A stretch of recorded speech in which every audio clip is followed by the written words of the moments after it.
اور بہت جلدی ہم نے سپنا کو باحفاظت اس گاڑی سے نکال لیا۔ گاڑی میں بیٹھے 4 بندوں میں سے ایک کی شکل مجھے کچھ جانی پہچانی سی لگ رہی تھی۔ خیر اس وقت اتنا غور نہ کیا کیونکہ فی الحال سپنا کو باحفاظت اس کے گھر پہنچانا تھا۔ تمام کاروائی ختم کر کے میں پھر شام کو تھانے پہنچا اور اس کیس کو ختم کرنے کے لیے فائل مکمل کر رہا تھا جب صبح گاڑی میں سپنا کو اغوا کرنے والے لوگوں کے نام پہ نظر پڑی۔ اعجاز کھٹک۔ دماغ نے فوراً ماضی کی پوری فلم آنکھوں کے سامنے چلا دی۔ او تو یہ ہے محترم اعجاز کھٹک صاحب، جن کے عشق میں مبتلا ہو کر ہانی رندھاوا اپنا سب کچھ چھوڑ کر جا چکی تھی، اور یہ محترم طوائف کے کہنے پر لڑکیاں اغوا کرتا پھر رہا تھا۔ بہت افسوس ہوا ہانی مجھے تمہارے انتخاب کو دیکھ کر۔ چلو سیانے کہہ کے گئے ہیں کہ محبت اندھی ہوتی ہے، ہانی کے معاملے میں تو مجھے یہ اندھی کے ساتھ ساتھ بہری اور گونگی بھی لگی۔ میں نے پتہ نہیں کیوں اس رئیس جادے اعجاز کھٹک کو اپنے آفس بلا بھیجا۔ شاید دل کے کسی کونے میں یہ چور بھی چھپا بیٹھا تھا کہ اس سے ہانی کی خیریت ہی معلوم ہو جائے۔ پہلے تو اس نے روایتی امیروں جیسی اکڑ دکھائی اور کسی بھی قسم کے تعاون یا بات چیت سے صاف انکار کر دیا، کیونکہ ہمارا کیس اتنا مضبوط نہیں تھا اور اسے کسی بھی وقت عدالت سے ضمانت ملنے والی تھی۔ پھر میں نے نہایتی حکمت سے کام لیتے ہوئے اعجاز کو اپنا اور ہانی کے حوالے سے تعارف کروایا اور بڑے پیار سے ہانی کی خیریت دریافت کی۔ اس کا منہ حیرت سے کھلا رہ گیا۔ کیسی بات کر رہے ہیں آپ انسپکٹر رندھاوا؟ ہانی کو میں کیوں گھر سے بھگا کر لے کے جاؤں گا یا اس سے شادی کروں گا؟ میرے اور اس کے درمیان تو ایسا کوئی تعلق نہیں تھا۔ بس کالج کے دنوں میں میری ایک کزن تھی سمیرہ، جو اس کی کلاس فیو تھی۔ اس کی وجہ سے ہانی کے ساتھ تھوڑی سلام دعا، ایک آدھی گپ شپ ہو جایا کرتی تھی۔ اعجاز نے میری پوری بات سن کر نہایت حیرانگی سے مجھے جواب دیا۔ یا تو یہ بندہ مجھے بے وقوف سمجھ رہا تھا یا خود کو بہت چالاک، جو اپنی طرف سے کوئی بھی سٹوری گھڑ لے گا اور میں اس کی بات پر آنکھیں بند کر کے یقین کر لوں گا۔ دیکھو اعجاز، میں تم سے کوئی مذاق نہیں کر رہا۔ ایک جیتی جاگتی لڑکی کے بارے میں پوچھ رہا ہوں جو کہ تمہارے ساتھ اپنی شادی کی رات گھر سے بھاگ کر جا چکی تھی، اور تم مجھے پتہ نہیں کیا کیا کہانی بنا کر سنا رہے ہو۔ سیدھی طرح بتاتے ہو ہانی کے بارے میں یا میں اپنا طریقہ استعمال کروں؟ میں نے غصے سے گرج کر کہا۔ دیکھیے انسپکٹر رندھاوا، آپ جہاں سے مرضی میری تفتیش کروائے، میرے گاؤں، میرے گھر، دوستوں سے، جس سے مرضی پوچھ لے۔ میرا سر ربانی کی بیٹی ہانی سے کوئی لینا دینا نہیں، اور نہ ہی میں نے اس سے شادی کی ہے۔ اعجاز نے بڑے اعتماد سے میری آنکھوں میں آنکھیں ڈال کر جواب دیا۔ میں لاجواب ہو چکا تھا۔ میرے پاس اپنی بات کو سچ ثابت کرنے کے لیے کوئی ثبوت بھی نہیں تھا، اس لیے میں خاموش ہو کر گھر آ گیا۔ لیکن مجھے اس قسم کے انسان پر ایک رتی برابر بھی اعتبار نہیں تھا، اس لیے میں نے اس کی مکمل چھان بین کروانی ضروری سمجھی۔ ایسا نہ ہو کہ اس نے ہانی کے ساتھ کچھ غلط کیا ہو اور اب اپنے آپ کو بچانے کے لیے جھوٹ بول رہا ہو۔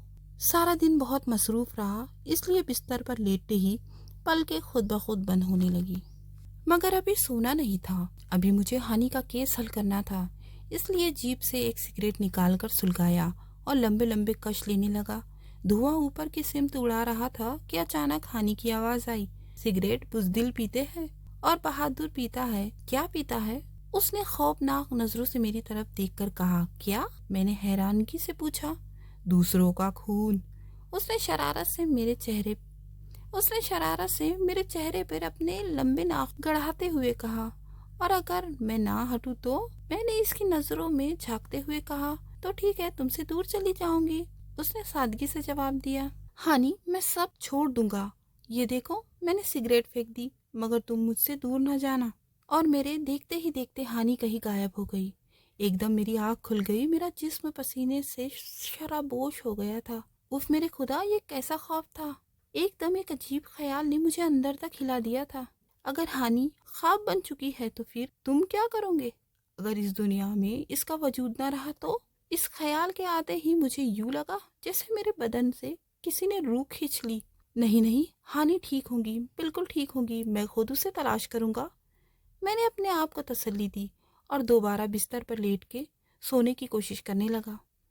صبح تانے پہنچ کر میں نے سب سے پہلا کام یہی کیا کہ اعجاز کھٹک کی مکمل چھان بین کرانے کے لیے ایک بندے کی ڈیوٹی لگائی۔ خود پروفیسر سبحان سے ملنے کے لیے چل پڑا تھا۔ تھوڑا سا دفتری کام بھی باقی تھا، وہ مکمل کرنا تھا۔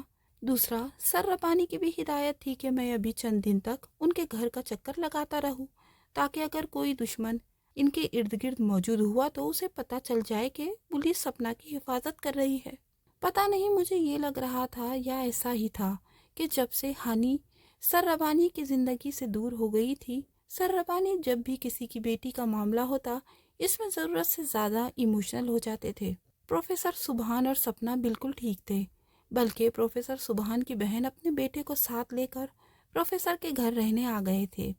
سپنا ابھی بالکل ٹھیک تھی، اور باتوں ہی باتوں میں پروفیسر سبحان نے مجھے بتایا تھا کہ میری بہن کا بیٹا سپنا سے شادی کرنا چاہتا ہے اور وہ اس سلسلے میں آئے ہیں، اور پروفیسر کو امید تھی کہ جنید بہت اچھا اور نیک لڑکا ہے اور سپنا بھی جلد ہی اس سے شادی کے لیے مان جائیں گی۔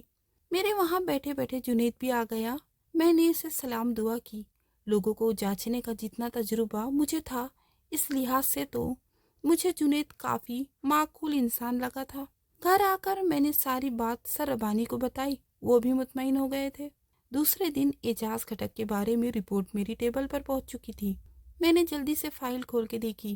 اعجاز کی شادی آج سے 4 سال پہلے اسی کے خاندان میں ہو چکی تھی۔ اس کے علاوہ اس نے کوئی خفیفہ نکاح بھی نہیں کیا تھا۔ اس کے گھر والے، رشتہ دار، دوستوں سے ایسی کوئی معلومات بھی نہیں ملی تھی جس سے پتہ چل سکے کہ ہانی اور اعجاز کا کوئی تعلق تھا۔ رپورٹ پڑھ کر میں شدید پریشان ہو گیا۔ اب اس سلسلے میں سر ربانی سے بات کرنی بہت ضروری تھی، کیونکہ ہانی کے بارے میں وہ مجھ سے زیادہ جانتے تھے۔ شام کو میں نے گاڑی نکالی اور سر کے بنگلے میں ان سے ملنے کے لیے آ گیا۔ ملکہ بی بی کے پاس کچھ دیر بیٹھنے کے بعد میں ہانی کے کمرے میں آ گیا۔ پورے کمرے میں ہانی کی خوشبو بسی ہوئی تھی۔ سر ربانی نے ہانی کے کمرے کی چابی مجھے دے دی تھی تاکہ میں جب یہاں رہنے آؤں تو اسے استعمال کر سکوں، اور میں نے ہانی کی کوئی چیز نہیں چھیڑی تھی۔ جو شے جہاں وہ رکھ کر گئی تھی وہ وہیں پر پڑی تھی۔ سر ربانی مجھ سے ملنے کمرے میں ہی آ گئے تھے۔ پہلے تو وہ بھی میری باتوں پہ یقین نہیں کر رہے تھے۔ جب میں نے انہیں اعجاز کھٹک کی فائل دکھائی تو وہ خود حیرت زدہ رہ گئے تھے۔ سمران بیٹا، یہ اعجاز کہیں جھوٹ تو نہیں بول رہا؟ ایسا کیسے ہو سکتا ہے؟ سر ربانی نے پریشانی سے کہا، اور سر ربانی خاموش ہو گئے۔ سمران، مجھے لگ رہا ہے کہ ہمیں ہانی کے بارے میں پتہ کروانا چاہیے تھا، مگر اب 8 سال بعد ہم کس سے اس کے بارے میں پوچھیں گے؟ سر ربانی بے حد پریشان ہو گئے تھے، اور ان کی آنکھوں میں ہانی کا نام سنتے ہی جو شدید نفرت کی لہر مجھے نظر آتی تھی وہ آج ختم ہو چکی تھی۔